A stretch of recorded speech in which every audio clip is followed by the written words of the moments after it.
Hello, this is Charlene Lee with Altimeter Group, and I'm here today at the Hewlett-Packard headquarters talking with Chris Curtin, the VP of Digital Strategy at HP.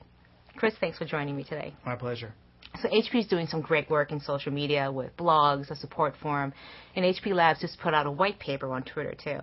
But you've been quoted as saying this: social media is the bane of your existence because it has to be thought through and not just the PSS of a campaign.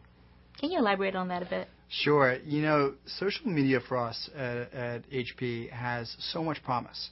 And historically, I believe in some respects, even for the marketplace, not just for HP, it's been thought of as a component and frankly a pretty minority part of a larger marketing campaign. And I think that social media at HP should be thought of as a discrete business. It is, in many respects, a manner with which, if not an unparalleled manner with which to connect with our customers, our employees, our retirees, those who have an emerging interest in our brand or our business product line and all the rest. And we haven't really thought of it from and as a business. We've thought about it as as a part of a marketing campaign. And I don't think that's serving well social media. Frankly, I don't think it's serving HP well because I think HP has so much more to offer than just that. We are a company that prides ourselves on engagement and being able to interact well with our customer, being able to surpass the expectations of our customer once we get into a relationship with that customer. And it strikes me that social media is the very platform through which to be able to demonstrate all those things. So in your work here at HP then, you're a real advocate of this. And yet, HP is a very large organization. How is you as a leader, business leader, really trying to get people to feel comfortable with this and really move people to the point where it's not just an afterthought, but something they think about it as a strategy?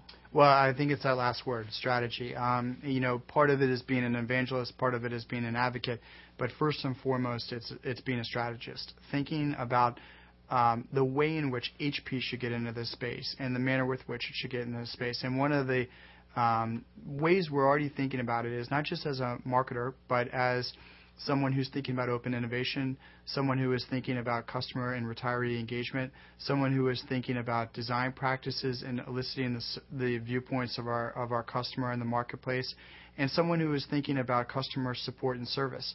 And, when you really get into all of those things, you begin to realize that with a website that sees 130 million, uniques a month, there's so much opportunity for engagement. And with an enterprise business that has, sometimes multi-month, sometimes multi-year relationships, the web is the perfect form through which to maintain those relationships and, frankly, even to build them. So we start with a strategy. And the strategy, I think you will see unveiled in the months to come, will involve much more than promotion and much more than marketing. In many respects, we think the social media space is about implicit, not explicit marketing. And so in many ways, this is a much more holistic view of social media than I think most companies think about it. They think of it as a PR, marketing, corporate communications channel. Absolutely. In many ways. I think so many think about it as a grasp to reach a certain demographic or to look relevant or to look hip. And, honestly, it's another platform through which and another opportunity through which HP can do something that it does uniquely well already, which is engagement. And we believe whether it's one-to-many, many-to-one, one-to-one, whether it's engagement amongst our customers with or without HP having a voice in it, we think we do very, very well at engagement. We believe we are, in many respects, the world's leader in technology, and we are building out the very infrastructure that all of this engagement is occurring, well beyond just HP. So we're very bullish, we're very optimistic about getting into this space and having our voice really emerge in a more profound way. Now, when you talk about engagement, oftentimes it's hard. Companies find it hard to do because there's lots of give and take. Sometimes that give and take doesn't go in the direction that you want it to go. It involves giving up some levels of control.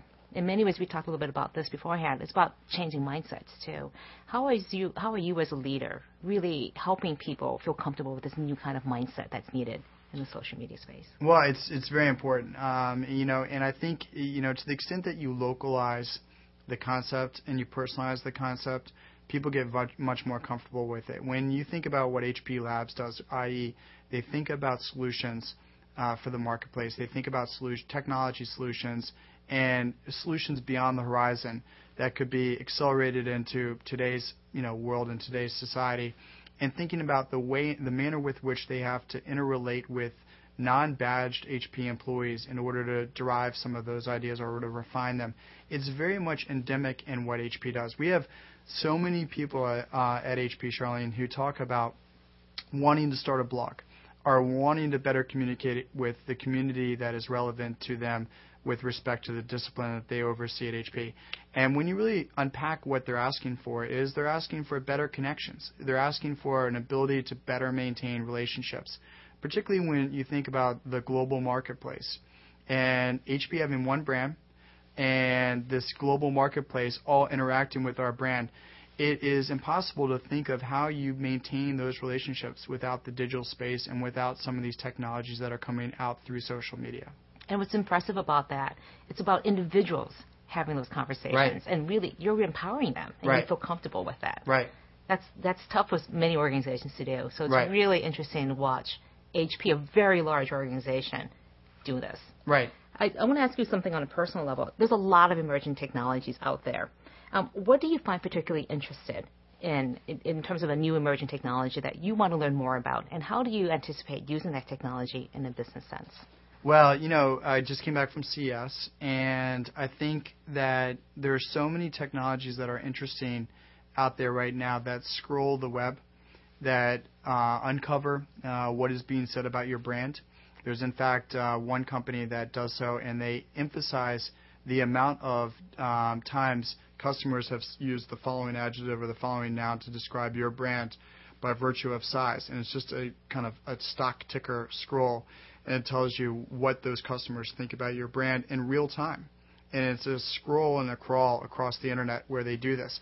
And, when you show that to senior management, they get so excited about this, because the alternative, honestly, is to show this in a PowerPoint. And the alternative is to filter this through any number of executives within the company who then, work very hard to get on the schedule of the senior management and then present this. And then you have to wonder, is that a massaged, filtered version of what's occurring or not? When a CEO or senior management can actually just with the click of his mouse or her mouse find a site like this that can tell you in real time what's being said about your company and your brand. It's a really amazing and exciting thing. And think about it in times of trouble or times of challenge as much as you think about it in times of opportunity. It's interesting, the unfiltered nature of that. Right. It's really, in many ways, the power of this, that you don't have to be cushioned. You hear the voice of the customer Right. directly unfiltered coming to you. And I think in some ways that's why, Barack Obama is talking about keeping his BlackBerry. Exactly. Because he finds it very important to maintain some connection beyond the White House, frankly, a direct connection beyond the White House to what people are saying and thinking. And I think it's very indicative of, today's expectations and today's norms that, that is becoming so much more important. Well, thank you very much again for joining me today. My pleasure. Okay. Thank you very much for joining us. Have a good day.